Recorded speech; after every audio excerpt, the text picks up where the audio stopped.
ప్రియమైన సహోదరి సహోదరులారా, దైవబిడ్డలారా, దివ్యవాణి టీవీ కార్యక్రమం క్రీస్తు సందేశ కార్యక్రమానికి స్వాగతం, సుస్వాగతం.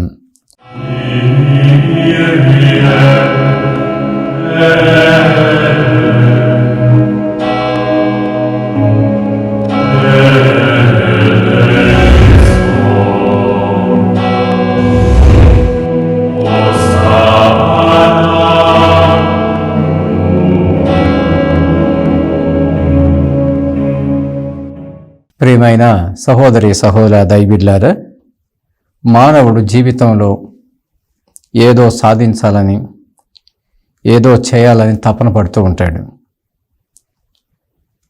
అవకాశాల కోసం వెతుకుతూ ఉంటాడు. కానీ ఒక్కోసారి జాగ్రత్తలు తీసుకోకపోతే గనక మనము వెతికేటటువంటిది ఎలాంటిది అనేటటువంటి ఆ స్పష్టత మనకు లేకపోతే గనక జీవితాలు దిగజారిపోతాయి. ఏంటి అనే దగ్గర మంచి విషయాలైతే చాలా చక్కగా మన జీవితాలు ఎదుగుతూ ఇంకా ఎంతోమందికి ఉపయోగపడుతూ ఉంటాయి. బైబిల్లో కూడా చాలా విషయాలు మనం చూస్తూ ఉంటాం. యోహాను శుభవార్త 1వ అధ్యాయం 35వ వచనం నుండి, మరునాడు మరల యోహాను తన శిష్యులలో 2 నిలుచొని ఉండగా ఆ సమీపం నడిచిపోవచ్చున్న యేసును చూచి, ఇదిగో దేవుని గొర్రెపిల్ల అనెను. అది విని ఆ 2 శిష్యులు యేసుని వెంబడించరి. యేసు వెనకకు తిరిగి వారు తన్ను అనుసరించడం చూచి, మీరేం వెతుకుచున్నారు అని అడిగాను. రబ్బీ, రబ్బీ అనగా బోధకుడా అని అర్థము, నీవు ఎక్కడ నివసించున్నావు అని అడిగిరి. వచ్చి చూడుడు అని యేసు సమాధానమిచ్చెను. వారు వెళ్ళి ఆయన నివాసస్థలమును చూచి ఆనాడు ఆయనతో గడిపిరి. అది ఇంచుమించు సాయంకాలము 4 గంటల వేళ. యోహాను చెప్పినది విని యేసును వెంబడించిన ఆ 2లో ఒకడు సిమోను పేతురు సోదరుడగు ఆంద్రేయ. అతడు మొదట తన సహోదరుడు సిమోన్ను కనుగొని, మేము మెస్సయ్యను కనుగొంటిమి అని చెప్పాను. మెస్సయ్య అనగా క్రీస్తు, అభిషిక్తుడు అని అర్థము. అతడు సిమోన్ను యేసు వద్దకు తీసుకొని రాగా యేసు అతను చూచి, నీవు యోహాను కుమారుడగు సిమోనువు, నీవు కేఫా అని పిలువబడదువు అనెను. కేఫా అనగా రాయి అని అర్థము. ప్రియమైన సహోదరి సహోదర దైవబిడ్డలారా, ఈరోజు ఆంద్రేయ మరొక శిష్యుడు ఏ విధంగా బాప్తిస్మ యోహానుతో ఉన్నారు. బాప్తిస్మ యోహాను గొప్ప కార్యాలు చేస్తున్నాడనేటటువంటిది. బాప్తిస్మ యోహానే యేసును చూచి, ఇదిగో దేవుని గొర్రెపిల్ల అనగానే వాళ్ళు సంతోషంతో యేసయ్యను వెంబడిస్తున్నారు. యేసయ్య వెనక్కి తిరిగి చాలా గొప్ప ప్రశ్న వేస్తున్నాడు. మీరేం వెతుకుచున్నారు, మీరు ఏమి వెతుకుచున్నారు అని. చివరిలో వాళ్ళు ఇచ్చేటటువంటి సమాధానం యేసుక్రీస్తు ప్రభు మధ్యలో చెప్తున్న విషయం, వచ్చి చూడుడు, మీరెక్కడ జీవసిస్తున్నారు అంటే వచ్చి చూడుడు అంటున్నాడు. వారు యేసయ్య దగ్గరకు వెళ్ళి ఆయన నివాసంలో ఉండి చూచి మెస్సయ్యను కనుగొంటిమి అని గొప్ప సమాధానం ఇస్తున్నారు. ప్రియమైన సహోదరి సహోదర దైవబిడ్డలారా, ఈరోజు ఆ ప్రశ్న మీరేం వెతుకుచున్నారు అనేటటువంటిది చాలా గొప్ప ప్రశ్న. మన జీవితంలో ఏదో సాధించాలని, ఏదో చేయాలని తపన పడుతూ ఉంటాము.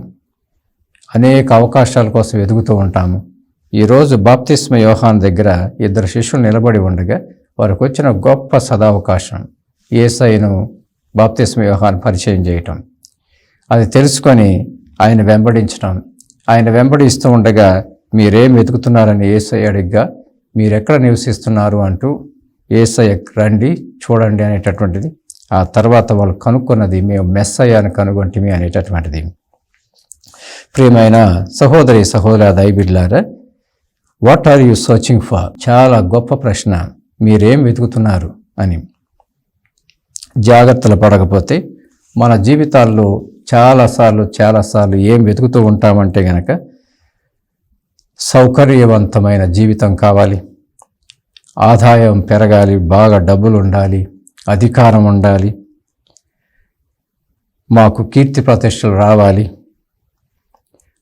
ప్రాపంచిక రాజ్యం అనేటటువంటి విషయాల్లో కొట్టుకుపోతూ ప్రాపంచికపరమైన ప్రమాణాలతో మాత్రమే కూడుకున్నటువంటి ఆలోచనలు పెంచుకుంటూ ఏకాటికి మాకు స్వార్థంతో కూడుకున్న విషయాల వైపే ఉండేటటువంటి ఆలోచనలు పడిపోతూ ఉంటాం. ఈరోజు మనం జాగ్రత్త పడకపోతే గనక ఇలాంటి ఏం వెతుకుతున్నారనే దగ్గర ఊరకనే ప్రాపంచికపరమైనటువంటి సౌకర్యాలు, ఆదాయం పెరగాలని, అధికారం ఉండాలని, కీర్తి ప్రతిష్టలు రావాలని, ఇలాంటి ఆలోచనలతో మనం వెళ్తూ ఉంటే గనక చివరికి మనము ప్రాపంచిక ప్రమాణాలు కొట్టుకుపోయి ఇక యథాప్రకారంగా స్వార్థం అనేటటువంటిది, ఈగో అనేటటువంటిది మన మధ్యలో ఉండి భౌతికంగా ఆధ్యాత్మికంగా వినాశనానికి దారితీస్తుందేమో. జాగ్రత్త సుమా అనేటటువంటిది కూడా జాగ్రత్త పడాల్సిన విషయాలు. ఈరోజు ఏం వెతుకుతున్నారనేటటువంటి దగ్గర మనందరం కూడా నిలకడగా, సమతుల్యంగా, బ్యాలెన్స్డ్గా ఉన్నటువంటిది ప్రాపంచిక ప్రమాణాలు ఏంటివి, దైవిక ప్రమాణాలు ఏంటివి అనేటువంటి తెలుసుకొని దేవుడు కోరుకునేటటువంటి జీవితం ఏంటి అనే దగ్గర ఆ జాగ్రత్తలతో మనం ముందుకు వెళ్తే మన జీవితాలు ఎంత గొప్పగా ధన్యం పొందుతాయనేటటువంటిది తెలుసుకోండి అనేటువంటి సత్యంలో ఈరోజు మనం ముందుకు సాగుతూ ఉన్నాం. ప్రియమైన సహోదరి సహోదరులారా, కొలస్సీలకు రాసినటువంటి లేఖ 3వ అధ్యాయము 2వ వచనంలో చదువుతున్నాం. కొలస్సీలకు రాసిన లేఖ 3వ అధ్యాయము 2వ వచనంలో చదువుతున్నాం. మీరు మీ మనసులను ఇచ్చట భూమిపై గల వస్తువుల మీద కాక అచ్చట పరలోకం నందు గల వస్తువులపైన లగ్నం చేయుడు. మీరు పరలోకంలో ఉన్న వస్తువులపైన లగ్నం చేయటం నేర్చుకోండి అనేటటువంటి సత్యాన్ని చెప్తున్నాడు. ఎప్పుడైతే మన జీవితం ఇహలోకంలో ఏం జరుగుతుంది అనేటువంటిది మనం చూస్తూనే ఉంటాం. మరీ ముఖ్యంగా ఈ రోజుల్లో టెక్నాలజీ పెరిగి మన చుట్టూ ఉన్నటువంటి అందుబాటులో ఉన్న అనేక విషయాలు మన అందరికీ తెలుసు. సెల్ ఫోన్ల ద్వారా కానీ, నెట్ల ద్వారా కానివ్వండి, కంప్యూటర్ల ద్వారా కానివ్వండి, అన్ని విషయాలు మనకు తెలుసు. ఇక మన జీవితాలు ఇహలోక విషయాలపైనే వెళ్తూ ఉన్నాయంటే మనం దిగజారిపోతామేమో. జాగ్రత్త శ్రమ అంటూ మీరు మీ మనసులను ఇచ్చట భూమిపై గల వస్తువుల మీద మాత్రమే కాక అచ్చట పరలోకం నందుగల వస్తువులపైన కూడా లగ్నం చేయటం నేర్చుకోండి అనేటటువంటి సత్యాన్ని నేర్పుతూ ఉన్నాడు. ప్రియమైన సహోదరి సహోదరులారా, దైవబిడ్డలారా, యేసుక్రీస్తు ప్రభువు శిష్యులను చూచి మీరేం వెతుకుతున్నారు అంటే మీరు ఎక్కడ నివసిస్తున్నారని అడగ్గా రండి వచ్చి చూడుడు అంటున్నాడు. ఇక ఇంకో మాటలో చెప్పాలంటే భౌతిక మనోనేత్రాలను తెరవండి. భౌతిక మనోనేత్రాలను తెరవండి. భౌతిక మనోనేత్రాలను తెరవటం నేర్చుకొని అన్నిటిని గమనించడం నేర్చుకుంటే మన జీవితాలు బ్యాలెన్స్డ్గా, సమతుల్యంగా, నిజమైనటువంటి విధానాలలో ఎలాగ ముందుకు సాగలేదు నేర్చుకుంటూ ఉంటాం. ప్రియమైన సహోదరి సహోదర దైవబిడ్డలారా, ఈరోజు ఈ వాక్యాలు వింటూ ఉండగా మనము ఆ ప్రశ్నకు సమాధానం, మీరేం వెతుకుతున్నారు అనేటటువంటిది సమాధానం అంత సులువైంది కాదు, కానీ మంచి ఆరంభాన్ని ఇస్తుంది. ఏం వెతుకుతున్నాము? ఇహలోక వస్తువులపైనైనా లేక పరలోక విషయాలను కూడా మనం వెతుకుతున్నాము అనేటటువంటి దగ్గర ప్రియమైన సహోదరి సహోదర దైవబిడ్డలారా, ఈరోజు మనము ఈ వాక్యాలను వింటూ ఉండగా పరలోక భూలోక విషయాలను అర్థం చేసుకొని వాటిలో ఎలాంటి జీవితంలో మనం ముందుకెళ్తే బాగుంటుందనేటటువంటి దగ్గర ఈ విషయాలను అర్థం చేసుకోవటంలో పునీత ఆడ్రియన్ ఆఫ్ క్యాంటర్బరీ గురించి 4 మాటలు చెప్పుకుంటున్నాం. పునీత ఆడ్రియన్ ఆఫ్ క్యాంటర్బరీ, ఈయన 635వ సంవత్సరంలో నార్త్ ఆఫ్రికాలో జన్మించాడు. నార్త్ ఆఫ్రికాలో జన్మించి వాళ్ళ తల్లిదండ్రులు మొత్తానికి చాలా మంచివాళ్ళు, పిల్లల్ని బాగా పెంచుకోవాలని తపన పడుతున్నటువంటి వాళ్ళు. ఆయన అలా జీవిస్తూ ఉన్నారు. వాళ్ళ కుటుంబం అంతా కూడా నార్త్ ఆఫ్రికాలో. అనుకోకుండా అరబ్స్, టర్కీలు యుద్ధానికి వస్తున్నారని చెప్పి వాళ్ళ ప్రాంతాన్ని జయించడానికి వస్తున్నారని, ఆక్రమించుకోవడానికి వస్తున్నారని తెలిసి వీళ్ళు అక్కడి నుంచి పారిపోవటానికి ప్రయత్నాలు చేశారు. ప్రయత్నాలు చేసి సౌత్ ఇటలీ నేపల్స్ అనే ప్రాంతానికి పాపం అతి కష్టం మీద అక్కడ చేరుకుంటారు. చాలా ప్రయాణం చాలా అంత ఈజీ అయినటువంటిది కాదు, సులభమైనటువంటిది కాదు. వాళ్ళు పాపం నార్త్ ఆఫ్రికా నుంచి సౌత్ ఇటలీలోనికి వెళ్ళి నేపల్స్ అనేటటువంటి ప్రాంతానికి చేరుకున్నారు.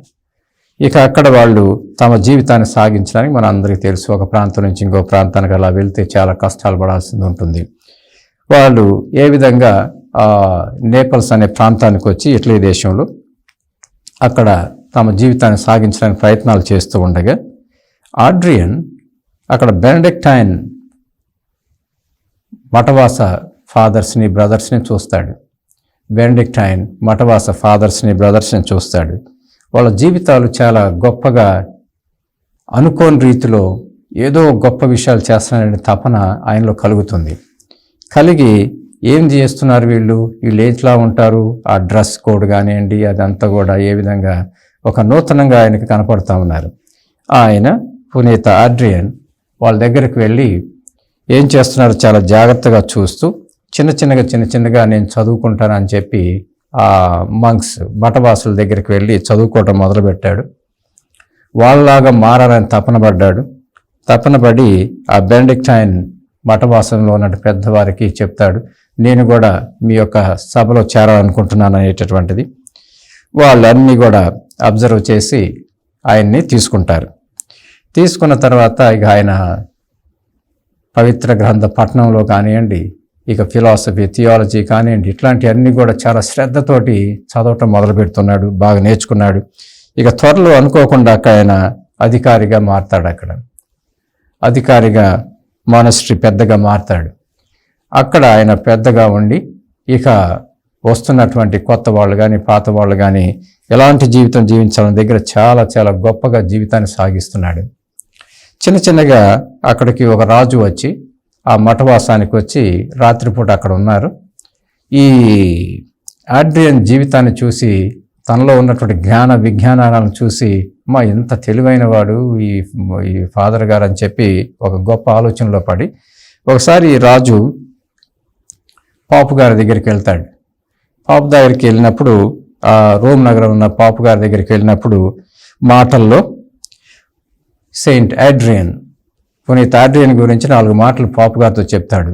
నేను అక్కడ బెనడిక్టైన్ మఠవాస జీవితానికి వెళ్ళాను, ఒక రాత్రి అక్కడే ఉన్నాను, ఆ ఫాదర్ని చూశాను, చాలా తెలివైనటువంటి వాడు, భక్తిపరుడు అనేటటువంటి కొన్ని మాటలు చెప్తాడు. ఇక పాపు గారు ఆయన ఎవరు అనేటటువంటిది ఎంక్వైరీ చేసి ఆయన్ని కౌన్సిలర్గా పెట్టుకుంటాడు, సలహాదారుడిగా పెట్టుకొని ఆయన జీవితంలో సలహాలు ఇవ్వటానికి, జరిగిన విషయాలు తెలుసుకొని చక్కటి విధానాలు పోవటానికి అలాంటి సలహాదారుడిగా పెట్టుకున్నాడు. ఆయన జీవితాన్ని చూసి ఒకరోజు పిలిచి ఆయన్ని, నిన్ను ఇంగ్లాండ్ దేశానికి పంపించాలనుకుంటున్నాను, అక్కడ బిషప్గా ఉండాలి నువ్వు అనేటటువంటిది చెప్తూ ఉండగా పునీత ఆడ్రియన్ చిరునవ్వు నవ్వి ఆయన పాపు గారితో ఒక మాట అంటున్నాడు, నాకంటే తెలియగలవాళ్ళు, నాకంటే ఇంకా గొప్పగా ఉన్నవాళ్ళు థియోడర్ అనేటటువంటి ఒక ఆయన ఉన్నాడు మా మఠవాసంలో, ఆయన్ని ఆర్చ్ బిషప్గా చేస్తే బాగుంటుంది అనే మాట చెప్తున్నాడు. ఆయన్ని ఆర్చ్ బిషప్గా చేస్తే బాగుంటుందని పాపు గారు మనసులో అనుకుంటున్నాడు. ఇంత గొప్ప పదవి ఇస్తుంటే తాను తీసుకోకుండా ఇంకొకరికి అప్పగిస్తున్నాడు చూసారా, ఆ సింప్లిసిటీ నిరాడంబరత్వం అనేటటువంటిది చూసి మనసులో నవ్వుకున్నాడు. సరే ఆయనే చేద్దామని చెప్పి థియోడర్ని పిలిపించాడు. నువ్వు అక్కడ ఇంగ్లాండ్ దేశంలో క్యాంటర్బరీ అనే ప్రాంతంలో నువ్వు ఆర్చ్ బిషప్గా ఉండాలని చెప్పాడు. అయితే ఏడ్రియన్కి కూడా చెప్పాడు, ఆయన ఆర్చ్ బిషప్ అవుతాడు, నువ్వు ఆయన సలహాదారుడిగా ఆయనతో పాటు వెళ్ళు అంటాడు. అనగానే ఆడ్రియన్ ఒప్పుకుంటాడు.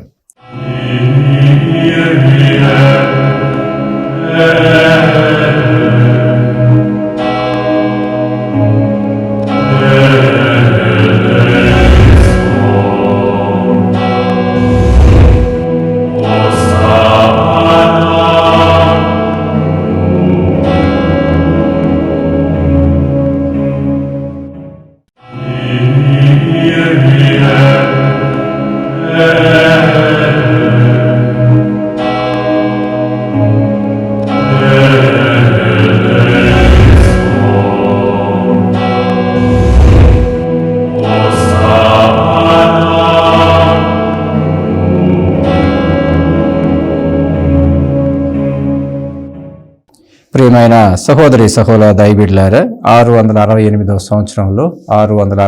సంవత్సరంలో పునీత ఆడ్రియన్ థియోడర్ ఆయన కూడా పునీతుడు అవుతాడు. ఇద్దరు కలిసి ఇంకా కొంతమంది ఫాదర్స్ వీళ్ళందరూ కలిసి బ్రదర్స్ అందరూ కలిసి వయా ఫ్రాన్స్ దేశం నుండి ఇంగ్లాండ్ దేశానికి పోవటానికి ప్రణాళికలు వేసుకొని వాళ్ళు బయలుదేరారు, ప్రయాణం సాగించారు. ఫ్రాన్స్ దేశంలోకి వెళ్ళగానే అక్కడ ఉన్నటువంటి రాజు ఆడ్రియన్ చూసి, ఈయన ఎందుకు వస్తున్నాడు రోమ్ నుంచి, ఇక్కడ ఏమైనా గూఢాచారిగా వచ్చాడా, గూఢాచారిగా వచ్చి ఉంటాడు అని ఆయన తీసుకెళ్లి జైల్లో వేస్తాడు. జైల్లో వేయగానే ఇక థియోడర్ పాపం మిగతా వాళ్ళు వెళ్ళిపోతారు. ఇక ఆడ్రియన్ ఆ చెరసాలలో ఉండి ఆయన అందరూ గమనిస్తూ ఉంటారు. అసలు ఈయన ఎవరు, దేనికి ఇంత తెలివైన వాడు, రోమ్ నగర్ నుంచి ఇటెందుకు వచ్చాడు అనేటువంటి విషయాలను గమనిస్తూ గూఢాచారి అనుకొని ఆయన జైల్లో వేశారు. కొంతకాలం అయిన తర్వాత ఆయన నిజంగా ఒక గురువు అని, గూఢాచారి కాదని తెలుసుకొని ఆయన విడుదల చేస్తారు. విడుదల చేశారు. ఆయన ఇక ప్రయాణాన్ని మొదలుపెట్టాడు ఇంగ్లాండ్ దేశానికి. అప్పటికే ఫాదర్ థియోడర్ ఆయన ఆర్చ్ బిషప్ అయ్యాడు. అన్ని కార్యక్రమాలు చేయడానికి సిద్ధపడుతూ ఉన్నాడు. ఆ సమయంలో ఆడ్రియన్ అక్కడికి వెళ్ళినప్పుడు గొప్ప పని ఆ థియోడర్ ఈయనకు చేస్తాడు. నువ్వు ఏ విధంగా అయితే ఆ మఠవాసంలో ఒక గొప్ప పెద్ద ఫాదర్గా ఉంటూ విషయాలన్నీ కొనసాగించావో, అలాగని ఇక్కడ కూడా ఒక మఠవాసాన్ని స్థాపించు అని చెప్తాడు. ఇక ఆ మఠవాసాన్ని స్థాపించి అక్కడ తరగతులు మొదలు పెడతారు, క్లాసులు తీసుకోవటం. అక్కడ వస్తున్నటువంటి చాలామంది అక్కడికి క్లాసులు అటెండ్ కావటం. ఆ రోజుల్లో లాటిన్ భాష చాలా ప్రఖ్యాతిగాంచినటువంటిది. లాటిన్ భాష నేర్చుకోవటం, అది నేర్చుకుంటే ఇంకా ఎంతెంతో పైకి వెళ్ళొచ్చు అనేటటువంటి తపనతోటి ఎంతోమంది వచ్చి జాయిన్ అయ్యారు. ఆ రోజుల్లో ఇక జీవితం అలా సాగుతూ ఉండగా దాదాపు 40 సంవత్సరాలు ఆడ్రియన్ అక్కడే ఉన్నాడు. అక్కడే ఉండి చాలా క్లాసులు తీసుకున్నాడు. ఎంతోమందిని లాటిన్ భాషని రకరకాల తరగతుల్లో, మరీ ముఖ్యంగా బైబిల్ చదవటం, దాన్ని అర్థం చేసుకోవడం అనే విషయాలు చాలా నేర్పించాడు. ఆ మొనాస్టిక్ స్కూల్లో ఎంతోమంది గ్రీక్ భాష, లాటిన్ భాష ఇవన్నీ నేర్చుకొని అక్కడ బైబిల్ గ్రంథం, థియాలజీ అవన్నీ నేర్చుకొని క్యానన్ లా ఇవన్నీ కూడా, అందులో కొంతమంది బిషప్లు అయ్యారు, గురువులు అయ్యారు. ఎంతో సేవ చేయడానికి ఇంగ్లాండ్ దేశంలో చుట్టుపక్కల చాలామంది వెళ్ళారు. అంత గొప్ప సేవ అక్కడ జరిగింది. అంతేకాదు థియోడర్ బిషప్ గారితో కలిసి వీళ్ళు రకరకాల ప్రాంతాలకు వెళ్ళి అక్కడ జరుగుతున్న అన్ని విషయాలను చూసి ఏ విధంగా అభివృద్ధి పదంలోకి తీసుకెళ్ళాలి, క్రైస్తవత్వాన్ని ఎలాగ పెంచాలి అనేటటువంటి ఆలోచనతోటి రకరకాల ప్రణాళికలు చేసి క్రైస్తవత్వాన్ని బలపరచడంలో చాలా ముందుకెళ్ళారు. ప్రియమైన సహోదర దైబిళ్ళారా, ఇక 710వ సంవత్సరంలో పునీత ఆడ్రియన్ మరణించారు. మరణించినప్పుడు ఆయన దాదాపుగా అప్పటికే ఒక పునీతుడు అని తెలుసు అందరికీ. చాలామంది పునీతుడు అని తెలిసి ఆ రోజుల్లో ప్రార్థన చేయమని వచ్చేవాళ్ళు, కొన్ని అద్భుతాలు జరుగుతూ ఉండేవి. అనుకోకుండా ఆయన చనిపోయింది 710వ సంవత్సరంలో. అయితే దాదాపుగా కొన్ని శతాబ్దాల తర్వాత 1091లో అక్కడ మోనస్ట్రీ, ఆ బిల్డింగ్లన్నీ పడిపోతున్నాయి అని ఇదని చెప్పి వాటిని రెనోవేట్ చేయాలని, మళ్ళా వాటిని తిరిగి పక్క దిద్దాలని చెప్పి పనులు సాగించడం కోసం ఈయన సమాధిని తీసి ఇంకో చోట పెట్టాలని ఆయన సమాధిని తవ్వుతారు. ఆయన సమాధిని తవ్వగానే ఒక గొప్ప విషయం అక్కడ బయలుపడుతుంది. ఆయన శరీరము ఇంకా కుళ్ళిపోకుండా, కృషించిపోకుండా, నశించిపోకుండా అట్లాగనే ఉన్నదంట. పునీత ఆడ్రియన్ యొక్క శరీరము కుళ్ళిపోకుండా, కృషించిపోకుండా, నశించిపోకుండా అలాగనే ఉన్నదంట. ఇక అది చూసి ప్రియమైన సహోదర దైబిళ్ళారా, జనాలు ఎంతోమంది తండోపతండాలుగా వచ్చి, ఆయన ఎప్పుడో 710వ సంవత్సరం చనిపోతే 1091వ సంవత్సరం ఆయన సమాధిని తవ్వితే ఆయన శరీరం ఇంకా కుళ్ళిపోకుండా, కృషించిపోకుండా అట్లాగనే ఉందండి. అప్పుడు ఇక ఆయన ఎంత పునీతులని అర్థం చేసుకొని జనాలు తండోపతండాలుగా వచ్చారనేటటువంటి చరిత్ర చూపుతూ ఉంటుంది.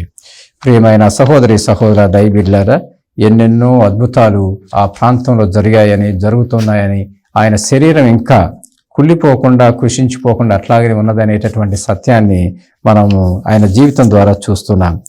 ప్రియమైన సహోదర దైబిళ్ళారా, మీరేం వెతుకుతున్నారు అన్న దగ్గర యేసుక్రీస్తు ప్రభు వేసిన ప్రశ్న ఏంటి అనేటటువంటి దగ్గర ఈరోజు పునీత ఆడ్రియన్ ఆయన ఎక్కడో నార్త్ ఆఫ్రికాలో జన్మించి వాళ్ళ దేశం వేరే దేశాల వాళ్ళు వచ్చి ఆక్యుపై చేసుకుంటున్నారని తెలుసుకొని పారిపోయి వాళ్ళందరూ కూడా ఇక నేపల్స్ ఇటలీ దేశానికి వచ్చి ఏ విధంగా అక్కడ సెటిల్ అయ్యి అక్కడ బెండెక్టైన్ ఫాదర్స్ని వాళ్ళని చూసి వాళ్ళు ఏం చేస్తున్నారు అనేది కనుక్కోవటం కోసం వెతుకుతూ నిజంగా వాళ్ళ జీవితం అంటే ఇష్టపడి ఆయన చదువుకొని ఏ విధంగా ఒక మంక్గా మఠవాసిగా అక్కడ చేరతాడు. ఆ తర్వాత ఎంత గొప్పగా తన చదువుల్లో కానీ ఆధ్యాత్మిక ఎదుగుదలలో కానీ ఎంత గొప్పగా ఉండటంలో ఆయన ప్రధానమైనటువంటి పెద్ద ఫాదర్గా ఎలా అయ్యాడు అక్కడ అనేది మనం చూస్తూ ఆయన జీవితం ఊరక పైన పట్టాలమే కాకుండా ఆంతరంగికంగా ఏం చేస్తున్నాడంటే విషయాల్లో పవిత్రమైన జీవితం అనేటటువంటిది ఎలా కనపడుతుందో చూడండి.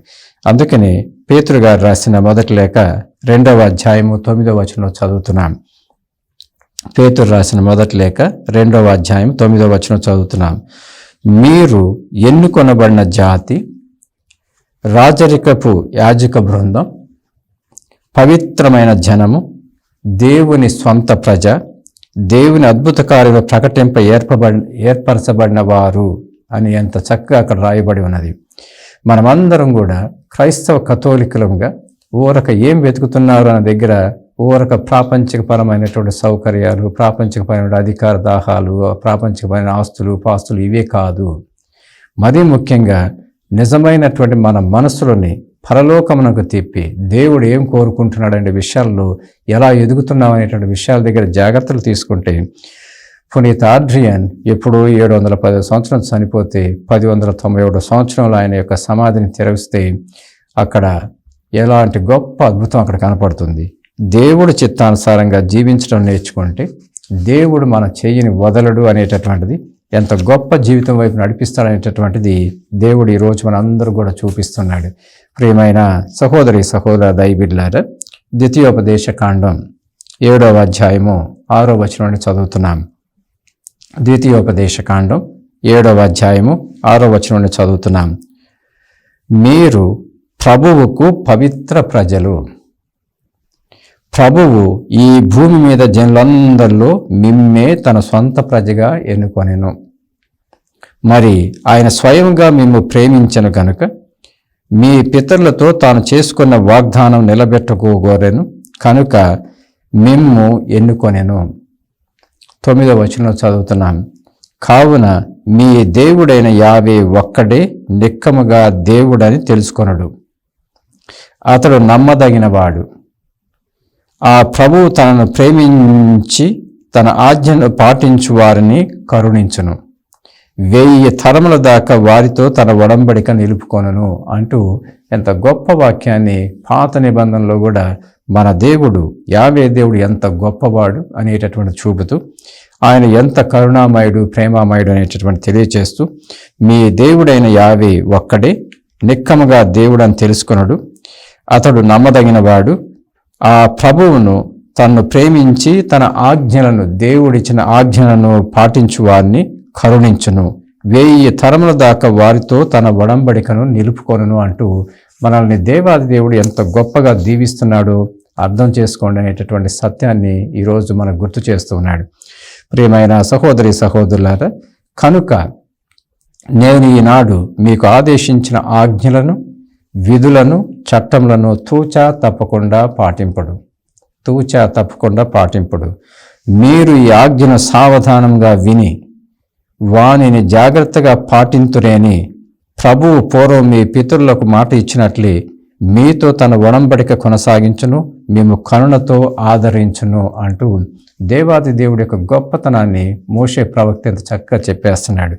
ప్రియమైన సహోదరి సహోదర దైవబిడ్డలారా, ఆ ప్రభువు యావే దేవుడు మిమ్ము ప్రేమించును. ఆయన దీవెనను అందుకొని మీరు బహుగా వృద్ధి చెందుదురు. లోకంలోని జాతులన్నిటికంటే మీరు ధన్యాత్ములగుదురు అంటూ ఈరోజు దేవాది దేవుడు తను చేస్తున్నటువంటి గొప్ప కార్యాలని ఏ విధంగా మోషే ప్రవక్త ప్రజల ముందు పెడుతూ ఉన్నాడు.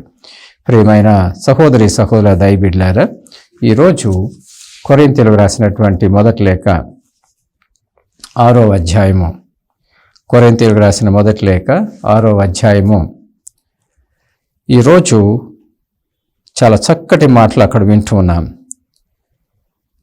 ప్రభువు మీ దేహములను దేవుని మహిమార్థము ఉపయోగించుకోవటం నేర్చుకోండి అంటూ ఈరోజు ప్రభు కొన్ని విషయాలు మనకు గుర్తు చేస్తున్నాడు.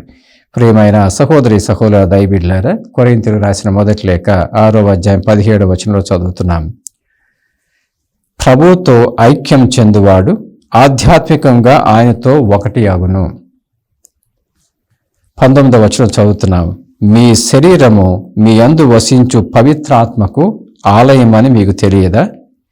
ఆ ఆత్మ దేవునిచే వసగబడినది కదా, మీరు మీకు చెందిన వారు కారు అంటూ చాలా గొప్ప వాక్యం 20వ వచనంలో చదువుతున్నాం. ఏలైనా ఆయన వెలనిచ్చి మిమ్ము కొనెను కనుక మీ దేహముతో దేవుని మహిమపరపుడు. ఈరోజు పునీత ఆడ్రియన్ బతికుండగా ఆ బెనడిక్టైన్ ఫాదర్స్ ఏం చేస్తున్నారో చూసి తెలుసుకొని వాళ్ళ గొప్ప జీవితాన్ని అర్థం చేసుకొని అక్కడికి వెళ్ళి ఏ విధంగా జీవిత విధానంలో ఎదగాలని తపన పడుతూ నిజమైనటువంటి దైవభక్తిలోనికి వచ్చి ఆయన దేహంతో దేవుడిని ఏ విధంగా మహిమపరుస్తున్నాడు, దేవుడు కూడా ఆయన దేహాన్ని కుళ్ళిపోకుండా, కృషించిపోకుండా, నశించిపోకుండా ఉంచి శతాబ్దాలు గడుస్తున్నా కానీ ఇప్పటికి కూడా ఆయన శరీరం ఇంకా అలాగనే ఉన్నది అనేది చరిత్ర చూపుతూ ఉంటుంది.